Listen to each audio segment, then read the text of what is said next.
Hello everybody, thank you for joining us for another exciting episode of Halftime Hits. As always, I'm your host, Cale Danielle, and tonight we're excited to be joined by a very special guest. He's an avid sports fan both on and off the clock, and currently works as a sports information and game operations manager on this very campus.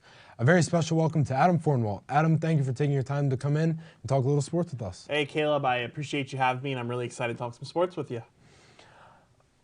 Now, sports information and game operations, Yes. That's a mouthful, but for those unfamiliar, can you just give us a little insight as to what that means? Sure, so my job is three-pronged. It has to do a lot with the stuff that I do before the game, so getting ready for the actual sporting events themselves, whether that's crewing staff, etc. And then the game itself happens, so that's when I do a lot of my stats, game operations, so shot clock, game clock, scoreboard, things like that. And then in the post-game as well, you're kind of wrapping things up, social media, graphics, making sure stats are correct. So it's really a three-part job. And where does this pursuit of sports as a career come from? What made you pursue this field? Well, I actually wanted to start as a sports broadcaster, and I really did love it, but it wasn't eventually for me what I wanted to do. So when I transferred to Liberty University from Cecil College, I decided to apply for an internship within sport management, went to the sports information program at Liberty, and fell in love with it, and transferred here in 2018, and have loved it ever since. Outside of what you do day to day to keep Hartford sports running, what are some of the events that you follow locally or nationally? Oh man, well MLB is coming up opening day, and I'm really excited about that. I think that's going to be great.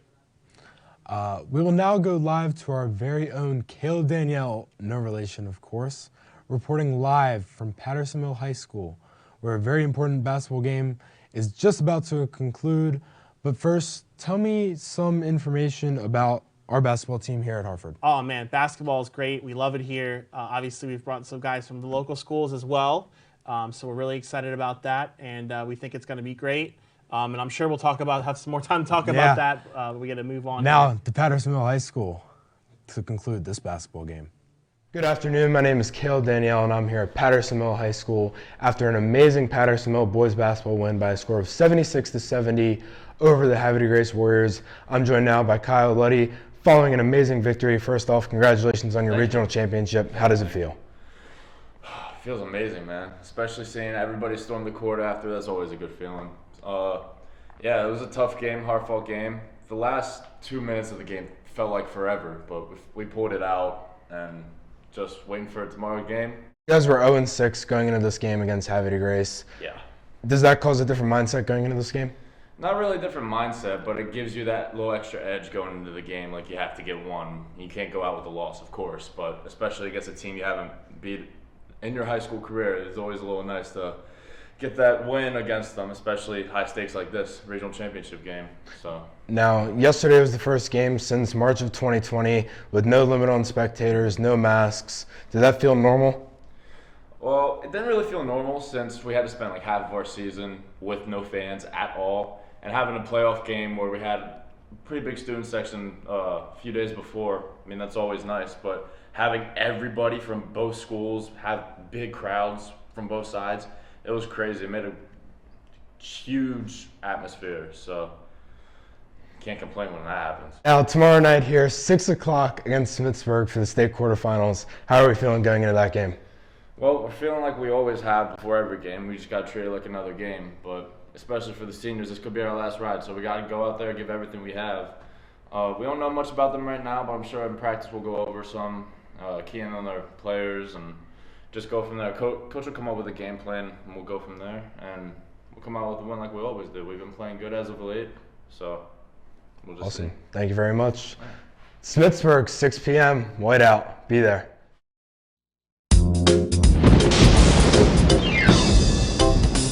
Wires down, red alert, don't go near, you'll get hurt. Get some help, better rush, and do not touch. BGE knows what is best. Call on us, that's our request. Get some help, better rush, and do not touch. A message from BGE. And we're back with more halftime hits. We are still joined by Adam Fornwalt here, manager of sports information and game operations at Hartford Community College. Adam, as someone intimately tied with the local sports scene, how much are the colleges like Hartford Community following the local high school sports, and is there an edge in getting recruiting with local talent? Oh yeah, definitely. We're always looking at the Hartford County scene to see kind of who's going to make it through the ranks for that next level. Obviously, as you know, it's very difficult to go from high school to JUCO. There's only a certain amount of kids, or even a four-year school. There's really a certain amount of kids that make it. So we're always keeping an eye on things and making sure that we get the best possible talent. And as a JUCO school, do you see a lot of these kids who maybe aren't getting offers from Division I or Division II colleges being open to staying close to home and going that JUCO route to save money and using that as a stepping stone? Yeah, absolutely. I mean, especially with the pandemic and everything that happened with that, people looking to save a couple dollars. Why not come to Hartford? You know, you're still getting the same education. You're still getting the same facilities here, the same quality coaches, the same experience that I provide as well as others around campus. So it's really the same thing, and you're doing it for cheaper. So, Are there any local scenes you've been following closely lately? oh man, that's tough. I love my Cecil County guys. I'm from Cecil County, from Northeast Maryland, about 30 minutes down the road from here. So I always follow them very closely. Obviously, I'm in touch with everything going on with Hartford County. A lot of my coaches are keeping me involved and things like that, and making sure I have a finger on the pulse of what's going on around here. And I know specifically more for the baseball program, they've became very successful over the last couple of years and got a lot of those, Florida guys, out of the country guys. But we're going to pause for a quick word here from one of our on-scene reporters, Riley Marabello, who's going to be talking about the subset of eSports. Oh man, eSports, a great topic. Definitely growing as a whole. Yeah, a sport that we're looking to add in the near future. So I think it's going to be great. Now we will go pause for a quick word from one of our on-scene reporters, Riley Marabello, who is following an emerging subset of esports.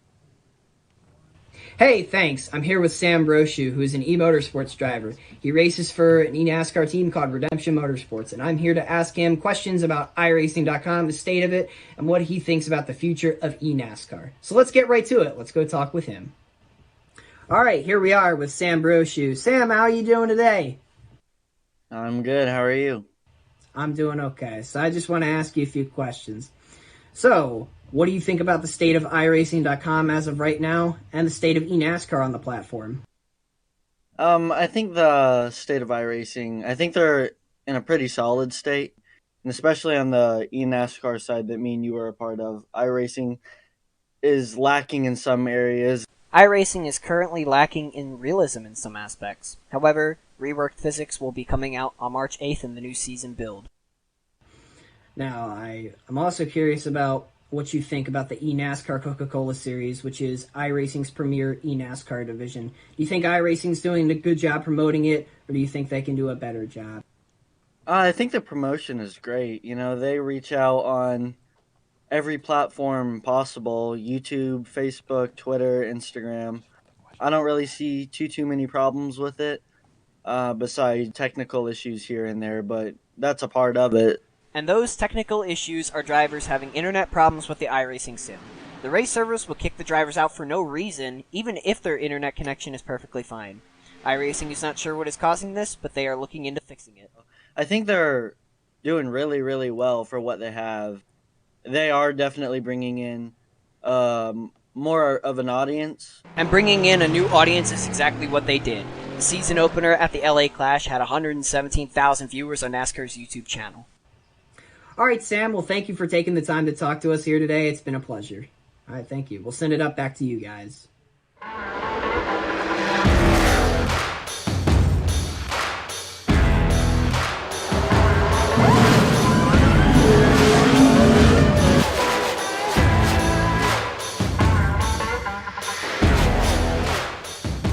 Of all the tracks, there's only one monster. The Monster Mile. Dover Motor Speedway, April 29 through May 1. Welcome back for our third segment here on Halftime Hits. Adam, regarding the last report, I was just wondering if there's any trends you've noticed in sports that don't necessarily fall into that big four category of American sports. Yeah, well, obviously eSports is the big one, right? It's emerging. It's doing really, really well, putting up massive numbers. You saw what it's been doing for NASCAR and places like that. Even at the junior college level, eSports has been growing dramatically, and it's definitely has an exciting future. Another sport that I didn't really know about. Women's flag football seems to be emerging as well. Men's volleyball, beach volleyball. Yeah, there's a lot of sports right now that are gaining in popularity outside the Big Four. And then in terms of business, is there a market for the type of fringe esports such as the kind we just saw? And what would that look like on the college campus? Yeah, I mean, obviously, esports still kind of has a little bit of a stigma about it being a fringe sport, but certainly if you look at the numbers, like I said earlier, it's not. It's growing dramatically. Things like NASCAR, League of Legends, different sports like that, they're all growing dramatically. They're all almost out doing better numbers, really, than some of the bigger sports. And when you were doing graduate work at Liberty University, were there any specific niche sports that gained popularity there? Yeah, definitely esports, like I said. Men's and women's lacrosse is a big one that's really expanding a lot. Even if it's just at the club level, they've been doing really well with men's and women's lacrosse.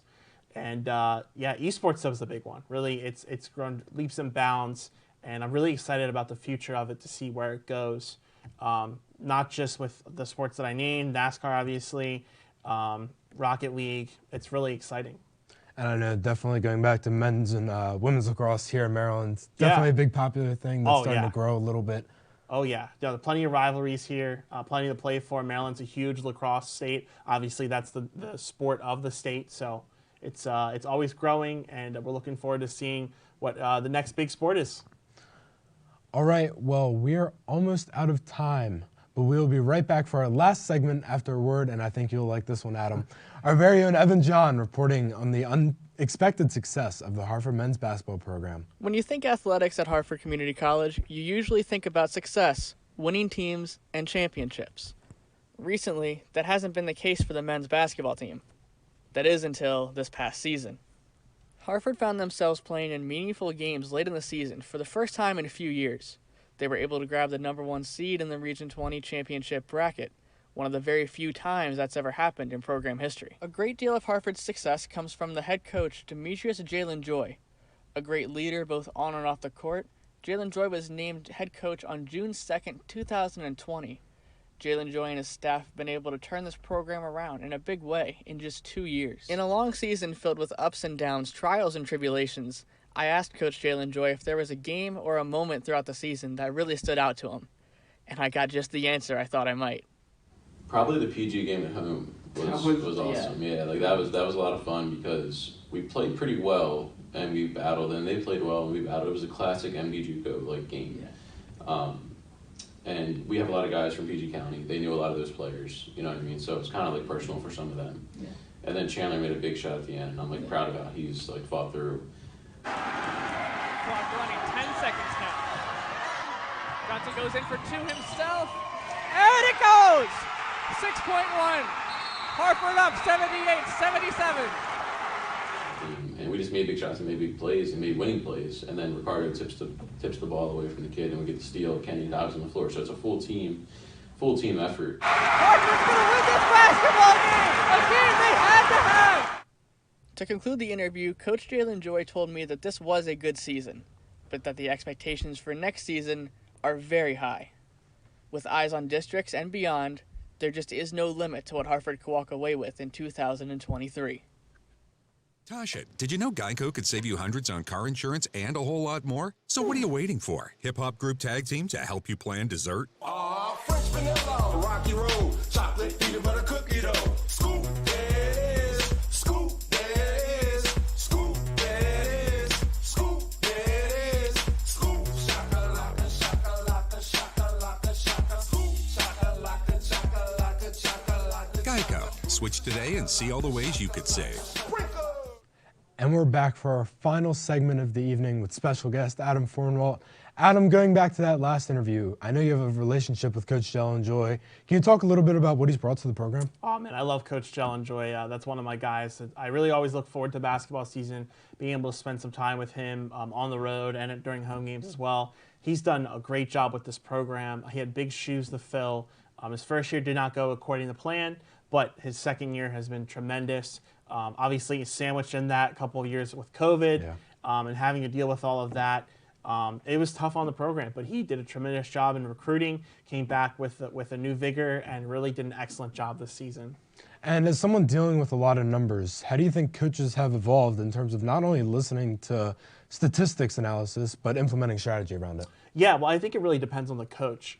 You look at our Harvard baseball team. That's a team that really relies on analytics, really relies on what the numbers are telling them. And on the flip side of that, a coach like Coach Jellenjoy, our men's soccer coach, Coach Bill Wardell, those are the kind of guys that really just want to know, like, what can you give me? You know, they're more of a man-to-man kind of a coach, more of a motivator, not necessarily throwing the statistics away, but definitely coaches that really want to just go man-to-man and see what their guys can do in and out on the floor and off the floor. So it's definitely a balance. Some coaches prefer it more than others, but there's never a bad day to look at the analytics and kind of see what they're saying. Yeah, especially in JUCO sports where there's more student-athlete transfers.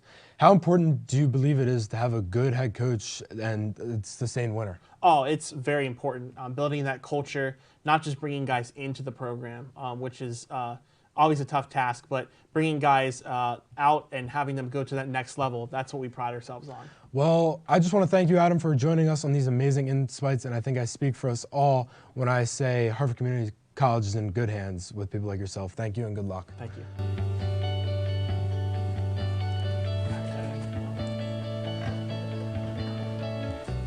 While regular sports are extremely prominent all over the world, I'd like to tackle a smaller, more niche topic, eSports, video games.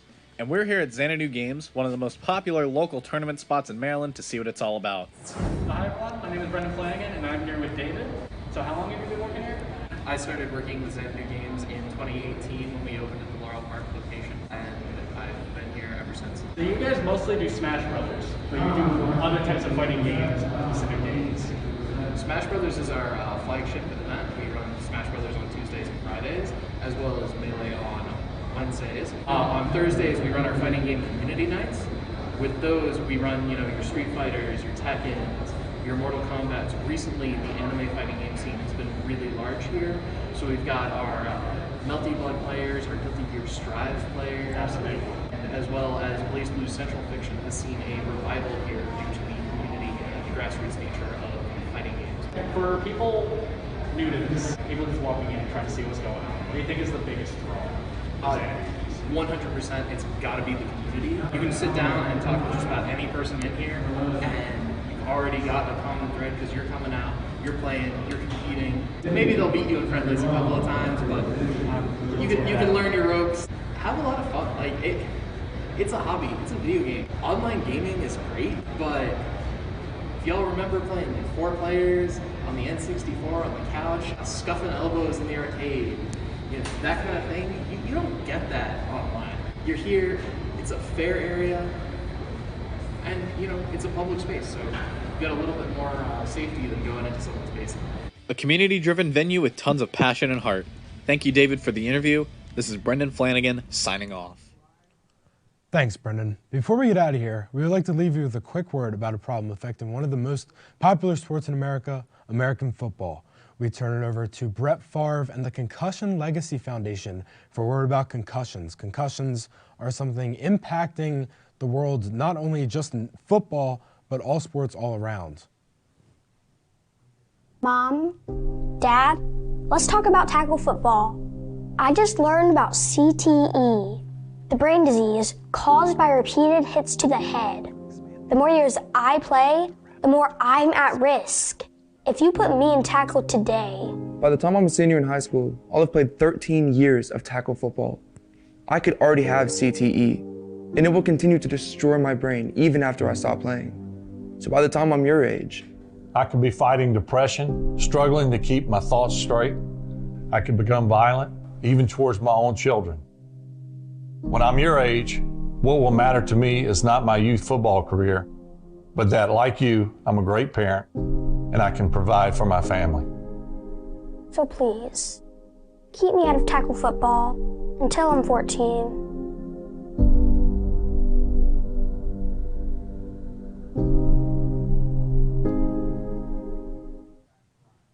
We want to thank all of our viewers for tuning in to another exciting edition of Halftime Hits. A big thank you to Adam Fornwalt for joining us today. And as always, I've been your host, Cale Danielle. Hopefully the Masters will be on after this, and you can go watch that. We'll see you all tomorrow.